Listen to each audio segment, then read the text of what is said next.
Good morning Italy, po włosku buongiorno Italia, po polsku dzień dobry Włochy, zapraszam.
Przyszłam tutaj pod ten ogród laurowy, to jest właśnie żywopłot laurowy. Zobaczcie, jak to jest pięknie i jest piękna.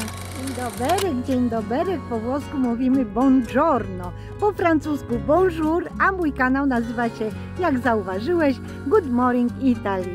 Nazwałam go tak, bo po prostu podoba mi się ta nazwa angielska.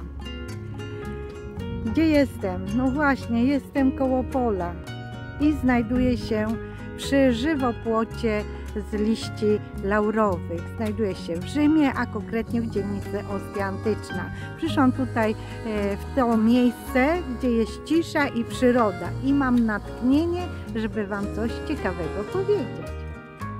Tak wygląda dzisiaj przyroda w okolicy Rzymu, bo mieszkam na obrzeżach Rzymu w miejscowości takie jak Ostia Antyczna. Ostia Antyczna jest częścią Rzymu, nie jest miastem samo w sobie. Wszystkie miasteczka, które znajdują się w okolicy Rzymu, podlegają pod administrację Rzymu. To tak dla osób, które nie wiedzą. Myślą, że jak jadą do Ostii nad morze, to jest inne miasto. Nie, to jest dzielnica Rzymu. Rzym ma 6 milionów mieszkańców. Będę sobie szła i nagrywała, tylko nie wiem, czy mi się dobrze nagra, muszę jakoś tak wziąć. Ok, widzicie, za mną jest żywopłot z liścia laurowego, przede mną jest piękne pole i za mną też są domy mieszkalne i chmury i gdzieś tam daleko widzicie, może Wam tak pokażę palcem, o tutaj jest ta palma. U nas rosną palmy, rosną bananowce, rosną oliwki i wiele innych wspaniałych drzew cytrusowych. Ale dzisiaj nie będzie mowa na temat drzew cytrusowych, tylko mowa będzie na temat, czego nauczyłam się przez 36 lat żyjąc tutaj we Włoszech. Moje pierwsze kroki, które zrobiłam, to były w Rzymie i przez wiele lat mieszkałam w Rzymie. Później z mężem mieszkałam trochę w Toskanii, 2 lata mieszkałam w okolicach Lucca, czyli w Alto Pasio. Ponownie wróciliśmy mieszkać do Rzymu, ale też w okresie całego tego pobytu, od kiedy jestem tu we Włoszech, od 1989 roku, przez dobrych 10 lat mieszkałam z mężem w Polsce. Mąż poszedł na emeryturę i postanowiliśmy pojechać, pomieszkać w Polsce i pobyć z moją rodziną. Moją rodziną, bo wiadomo, że wyemigrowałam, jak byłam młodą dziewczyną.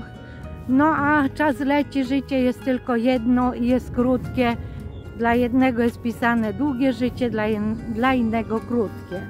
A propos życia, to powiem Wam, że moja teściowa, Włoszka, mam męża Włocha, to przeżyła 100 lat, równe 100 lat.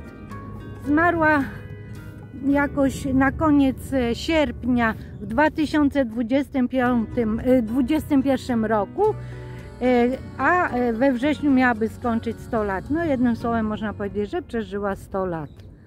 Ojej, jakie chmury. Naprawdę takie chmury idą, że ja nie wiem, czy zdołam nagrać. Będę się starała jednak wrócić do domu, bo może mnie spotkać bardzo duży deszcz, chociaż ja wziąłam sobie płaszcz przeciwdeszczowy i kto wie, czy nie założę już na siebie, bo później jak będzie lało, to ja będę cała mokra.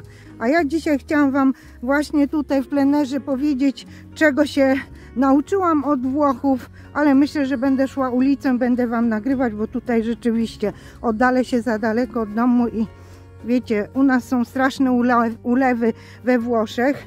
Dzisiaj jest dokładnie 24 września 2025 rok i straszne ulewy były na północy Włoch, a zwłaszcza w Mediolanie, gdzie wybiły studzienki. No i teraz jest problem, że zalewa miasto w niektórych dzielnicach Mediolanu i w innych miasteczkach, więc problem z deszczem to jest taki, że jak zacznie lać, to leje przez 2 dni. Mam fajny płaszcz przeciwdeszczowy, kupiłam przy Watykanie, zobaczcie, pisze Roma, jest z Koloseum, jest fajnie. Szkoda, że nie widać tego samolotu, ale on jest bardzo duży. Ja stoję bardzo daleko, a widzę go bardzo dużego. To nic, postoję chwilę tutaj przy żywopłocie, a później się oddalę i będę szła do domu. Już jestem ubrana w ten płaszcz przeciwdeszczowy, mam też parasolkę. O czym chciałam rozmawiać, to już Wam powiedziałam, o tym, jak życie we Włoszech wpłynęło na moją osobowość i co się od Włochów nauczyłam. Przede wszystkim nauczyłam się gotować makaron al dente, to jest bardzo ważne, codziennie się je. I codziennie trzeba umieć dobrze ugotować, więc umiem gotować makaron al dente i umiem robić risotto. Oprócz tego gotowanie jest moją pasją. A dlaczego? Dlatego, że po prostu ja lubię jeść, a żeby jeść, to trzeba sobie fajnie ugotować, więc ja lubię gotować i jeść. To jest pierwsza sprawa. A propos gotowania, to powiem Wam już raz, dwa, że zaczęłam gotować na YouTubie 6 lat temu i mam 2 kanały kulinarne na Platformie Polskiej, które się nazywają Mandziare Łewki i Przepisy jak u babci. Linki na te kanały zostawiam Wam tutaj w opisie tego. Sprawa, druga rzecz, która na mnie wpłynęła, na moje postępowanie, na mój sposób bycia, to spiesz się powoli. Włosi tak mówią, vai piano arrivi lontano, czyli idź powoli, a zajdziesz daleko. Idziemy do pracy, gdziekolwiek jesteśmy, mamy robić powoli, a dokładnie, a nie spieszyć się i byle jak.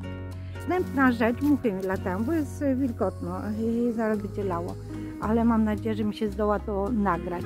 Następną rzeczą to jest to, że po prostu mamy być sami, mamy być sobą. Ojejku, ta mucha to mnie denerwuje. Poczekajcie, muszę się koło mnie, nie wiem dlaczego latają. No kurczę, dzisiaj to jest naprawdę. O, widzicie za mną domy, jakieś śmieci leżą. Dobra, to ja rozłączę się i ogarnę się z tymi rzeczą, którą nauczyłam się od Włochów, to swoje problemy zostawiaj za drzwiami. Idziesz do pracy, masz być uśmiechnięta, miła dla kolegów, dla koleżanek, pracować tak, jak masz pracować, a problemy zostawiamy za drzwiami. Taka jest dewiza życia Włochów i też tego się nauczyłam, że po prostu trzeba być normalnie osobą życzliwą, a nie chodzić jakaś taka przygnębiona, wyładowywać się ze swoimi problemami na kolegach w pracy. Nie, tutaj nie tolerują takiego zachowania. Jak poszłam pracować do restauracji jako kelnerka, a przepracowałam w samym centrum Rzymu przepracowałam 12 lat, to pierwsze co Włosi, którzy nie przyjęli do pracy, to rodzina z gór, z Abruzzo, to powiedzieli mi tak, cokolwiek będą się Ciebie pytać, masz powiedzieć, nie widziałam, nie słyszałam. Kamień w ust, kamień w wodę, coś takiego, co nie, że nie widzisz, nie słyszysz. To tak jest na Sycylii i tak jest tutaj. Nie widzimy, nie słyszymy, bo przychodziły różne osoby, ludzie potrafią się wypytywać, są ciekawi, później sobie knują różne opowiadania, a Ty masz być po prostu pracować, nie odzywać się, nie widzisz, nie słyszysz, robi swoje i tyle. To jest bardzo dobra dewiza. Nie tylko w pracy, ale ogólnie. Po co mamy się wtrącać w życie i w sprawy innych ludzi? Zobaczcie, jakie piękne słonko wychodzi, a już te chmury nadciągają. Zobaczcie, tam słonecznie. Ja wam nagrywam, bo cały czas stoję przy tym polu. A tutaj zobaczcie, jaka chmura. No ale nie oddalam się, dlatego że tu mam ciszę i dlatego tu nagrywam. I mam po prostu wenetwór. Oczywiście 36 lat mieszkania we Włoszech to jest duże doświadczenie. To nie jest 2 lata, to nie jest 3 lata, to jest 36 lat. 36 lat to mogę wam tylko powiedzieć, że ja po prostu czuję się jak jedna z tych Włochów z Włoszech. Ja po prostu mam sposób myślenia, podchodzenia do życia jak Włosi. Nie przysiąkłam kulturą i nie przysiąkłam sposobem myślenia polskim. A dlaczego, to już wam powiem.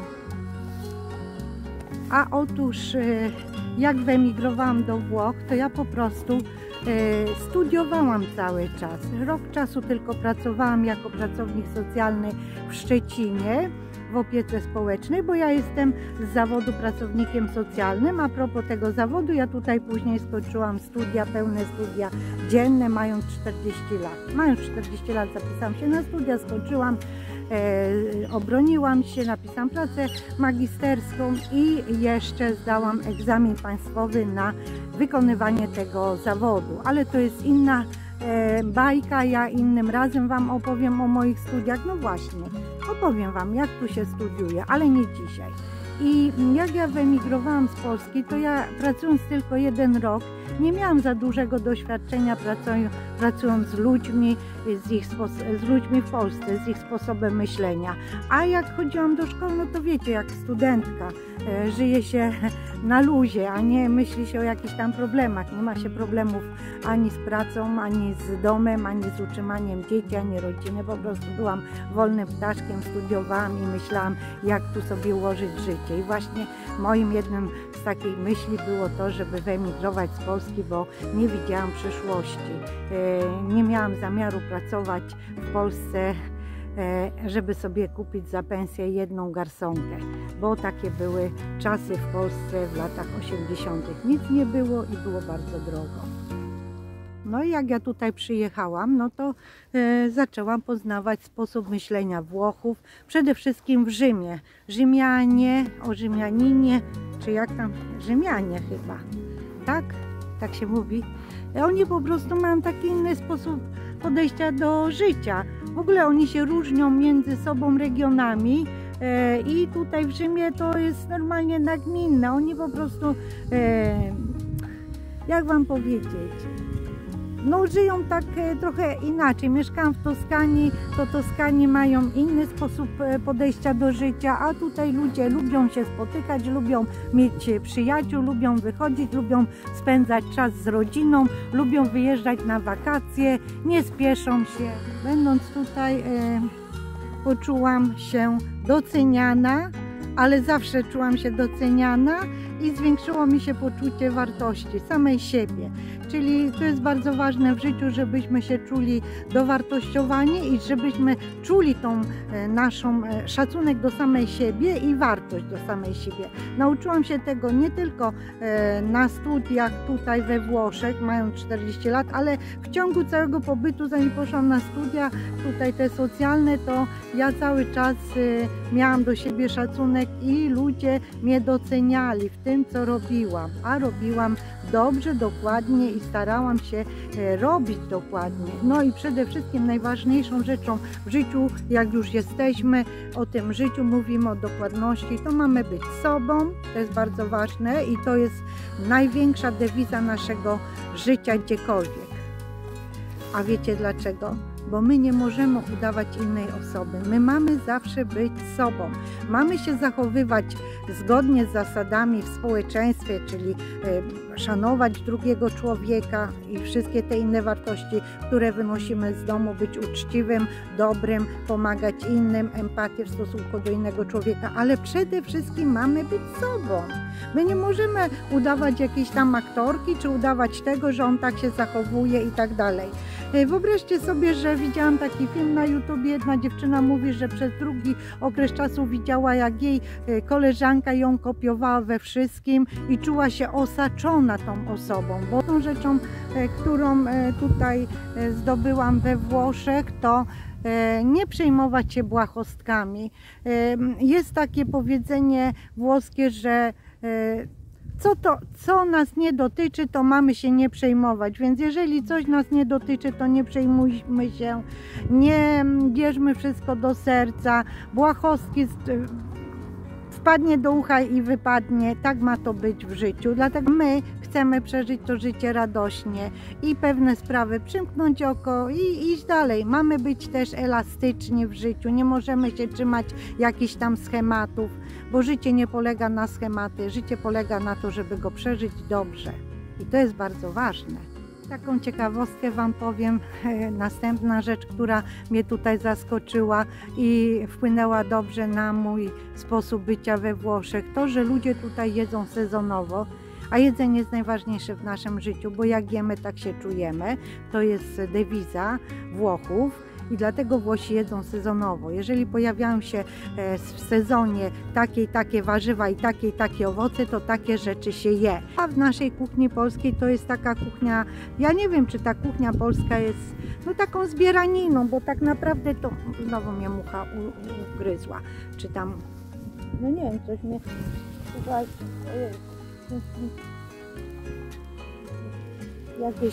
jakieś robaczki mnie obsiadły, muszę się przesunąć, nie wiem, coś mi tu zaczęło chodzić po mojej nodze.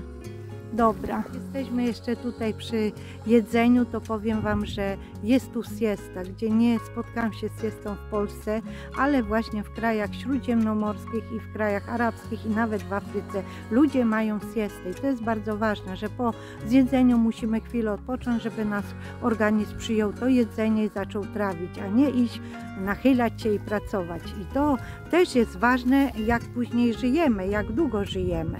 No i bardzo ważne jest tutaj uprawianie sportu, chodzenie, wychodzenie. Następną rzeczą, która mnie tutaj też zaskoczyła, że ludzie podczas urlopu nie pies szczeka, muszę się oddalić. Piesek zaczął szczekać, ale nic nie szkodzi, ja dokończę moją myśl. Następną rzeczą to jest to, że ludzie potrafią wypoczywać podczas urlopu, jadą na urlop albo spędzają to z rodziną, albo wyjeżdżają nad morze, albo w góry, po prostu nie robią remontów. O tym już Wam mówiłam na którymś z filmów, ale to też chciałam ująć, że to wpłynęło na mnie, że jak jest urlop, to ja wypoczywam. Jak pracowałam w restauracji, to urlop brałam cały, jechałam wypoczywać z rodziną do Polski, po prostu być z nią, spędzać. Szłam na moją ulubioną dróżkę, tutaj można spacerować, delektować się świeżym powietrzem. Będę dalej Wam opowiadać, ale już będę Wam pokazywać to, co jest przede mną. Cały czas mamy chmury, ale ja jestem cały czas ubrana w płaszcz przeciwdeszczowy i gdyby co, to zawsze mogę wrócić szybko do domu, a do domu nie mam daleko, więc tutaj prosta droga i jestem w domu. Ciekawe, co to za owoce, co to za drzewo, jak myślicie? Nie wiadomo, jakieś takie dziwne owoce pierwszy raz w życiu widzę. A zobaczcie na ten krzew, jakie ma owoce. Też ma jakieś fajne owoce. Aj, człowiek nie jest botanikiem i nie zna się. O. To jeszcze się odniosę do jedzenia, bo to jest bardzo ważne w naszym życiu, jak wcześniej podkreśliłam. Co jest inne niż w Polsce i co na mnie wpłynęło, że ja się zachowuję tak czy inaczej. Przede wszystkim jemy o stałych porach, czyli między 13 a 15, czyli nie ma tutaj obiadu, kolacji. Ktoś powie, a osoby, które pracują w biurach, właśnie osoby, które pracują w biurach mają godzinę na jedzenie. Jeżeli pracują w dużych miastach, to mają wszędzie takie tavola calda. Tavola calda to jest taki jakby szybki bar samoobsługowy, albo nie zawsze, mogą być osoby, które obsługują, ale tam w tym tavola calda, czyli taka właśnie, inaczej dokładnie po polsku można powiedzieć gorący stół. To ludzie idą tam i jedzą, idą do barów, które też w obiad robią jakieś gorące posiłki, albo idą do jakiejś zaprzyjaźnionej knajpy, gdzie płacą mało i zjedzą obiad. A jak wracają do domu, to jedzą gorącą kolację. Tutaj nie je się kanapek, tu się po prostu je gorącą kolację, ale nie taką jak obiad, że jest taka ciężkostrawna, tylko taką kolację lekkostrawną. Tutaj kanapek się nie je. Kiedy się je kanapki, to zaraz Wam powiem. Niech przyjedzie ten samochód, który jedzie. Kanapki się je do południa, czyli można powiedzieć na drugie śniadanie. Idziemy do jakiejś kawiarenki, czyli po włosku inaczej bar, i jemy te kanapki. A kanapki są różne. Kanapki to jest panino. Słyszeliście to słowo panino. Panino to inaczej po polsku kanapka. Bułka z czymś tam w środku, z szynką, serem i tak dalej. Albo się je tramezzino, albo się je, tramezzini to takie trójkątne kanapki bez tej skórki, one są bardzo mięciutkie i to jest inny chleb na to tramezzino, i albo się je pizza ripiena. Pizza ripiena, czyli pizza taka napełniona czymś tam w środku. Idę się z Wami pod tą palmę i pokażę Wam, jaka tutaj jest piękna palma. O, zobaczcie. Naprawdę, żeby wyhodować taką palmę, to trzeba wiele lat. Dzisiaj to psy szczekają albo z tej strony, albo z tamtej. Tam jest gospodarstwo, też są dwa psy, bo jak przechodzę, to widzę i czują mnie, że jestem tutaj, szczekają, ale mają rację, muszą oznajmić, że ktoś jest w pobliżu.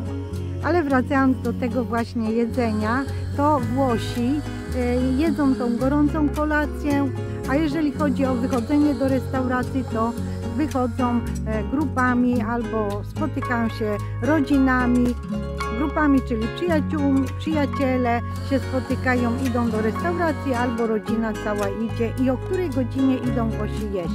To też jest takie interesujące. Włosi nie idą o godzinie 18 do restauracji na kolację, nie idą o godzinie 19. Włosi idą do restauracji na godzinę najwcześniej. Włoch przyjdzie o 20, ale tak normalnie to 20:30, 21. Czego mówię? Tego Wam mówię, bo ja pracowałam tyle lat w restauracji w samym centrum Rzymu i do restauracji o godzinie 19, jak zaczynaliśmy otwierać na drugą zmianę, to przychodzili turyści, a Włosi przychodzili o tej godzinie, co Wam powiedziałam. Poza tym, cóż jeszcze się nauczyłam od Włochów? Jeść owoce po obiedzie. Ja zanim wyjechałam do Włoch, to jadłam owoce, kiedy mi popadło, czyli przed obiadem, po obiedzie. Jak studiowałam, no to na przerwie, ale nie było takiej kultury jedzenia owoców w domu. Nikt nie stawiał po prostu jakiejś miski z owocami, tylko każdy sobie brał owoca, kiedy chciał. Od Włochów nauczyłam się pić z rana prosto, jak tylko się obudzę, kawę z kawiarenki Moka. Jak kawiarenka Moka wygląda, to Wam wstawię tutaj fotkę. Zapach z tej kawiarenki unosi się na całe mieszkanie i jest cudownie. I pachnie i od razu się budzisz. Muszę patrzeć pod nogi, bo tutaj też pieski chodzą i też mogę wejść w jakąś kubkę. Już wcześniej weszłam, ale umyłam sobie buty w kałuży, bo naprawdę byłam cała oblepiona, no ale nic nie szkodzi. I ta kawa jest po prostu cudowna, smaczna, espresso. Jakie zasady picia espresso i jak pijemy i dlaczego tak, a nie inaczej, to mam tutaj nagrany film. Tu na dole Wam dam link na ten film i też na końcu tego filmu wstawię Wam też taką ikonkę i możecie zobaczyć ten film, bo nagrywałam go właśnie w kawiarence tutaj w Rzymie, gdzie mieszkam, czyli w Osji Antycznej. Wiecie co, zauważyłam, że tutaj takie drzewko jest z jabłuszkami. Ciekawe, co to za jabłuszka. O, nie wiem co to za jabłuszka. Fajne, prawda? Jeszcze Wam rzucę okiem tutaj na ten ogród, bo szczerze mówiąc nigdy nie szłam tą dróżką, zawsze chodzę tamtą drogą, tamtą chodzę i idę daleko. Kiedyś obeszłam dookoła i zrobiłam 5 km. Natomiast tutaj nigdy nie wchodziłam, bo tutaj no nie wiem dlaczego nie wchodziłam, nie mam odpowiedzi na to. Tam jest też jakaś palma, ale zwróćcie uwagę, tu jest fajne drzewko i też nie wiem jak się nazywa to drzewo. Zobaczcie jakie ma owoce czerwone, przybliżę, może stanę jakoś inaczej. Widzicie jakie owoce? Takie jakieś czerwone kulki, nie wiem co to za owoce. Drzewko tak wygląda, o. Dobra kochani, ale chmury. A tutaj tak o. Słychać jakiś samolot, może Wy nie słyszycie. Tam w oddali też leci jakiś samolot. Tam fajnie sobie mewy jedzą z pola, bo pole zostało zaorane. A tutaj jest kukurydza. Ja się zastanawiam, dlaczego jeszcze ta kukurydza nieskoszona. Przybliżę. Widzicie? Kukurydza jest. Nie wiem jaki długi wyjdzie ten filmik, ale jaki wyjdzie, taki wyjdzie. Ja Wam to wszystko dam. Nic więcej nie będę dogrywać. Zakończę tutaj na tym polu. Wstawiłam Wam już wstawki na tym filmie tej kawiarenki Boka i co Wam takiego ciekawego powiedzieć odnośnie tego, co na mnie wpłynęło i na kształtowanie mojego charakteru, tutaj sposobu bycia, stylu życia. Może charakter to całe życie się kształtuje, ale styl życia. No ja się zastanawiam, styl życia. Przede wszystkim dbanie o zdrowie. Żyjemy tylko jeden raz i zwracam uwagę na to, co jem, na produkty, jakie kupuję. Lubię jeść i jestem trochę przy kości, ale nic. Wezmę się za siebie, ale kiedy to nie wiem. Dziękuję Wam bardzo, że zostaliście do końca tego mojego vlogu. Dziękuję za każdą łapkę w górę, dziękuję za komentarz, za podbicie filmu. To wszystko jest ważne dla rozwoju tego kanału. Jeszcze raz powtarzam, dzięki Tobie ten kanał będzie się rozwijał, jeżeli na przykład będzie zostawiał te wszystkie rzeczy, ślad po sobie, a to nic nie kosztuje. Oganiam się, bo mnie muchy atakują. Cóż jeszcze, widzimy się na następnym filmie. Życzę Wam wszystkiego dobrego i żyjcie dobrze, starajcie się nie przejmować niczym. Taka jest puenta mojego gadania tutaj na tym vlogu, bo to jest taki vlog. Dzisiaj nic nie nagrywałam w Rzymie, pojadę w któryś inny dzień, jak będzie ładniejszy. Ciao.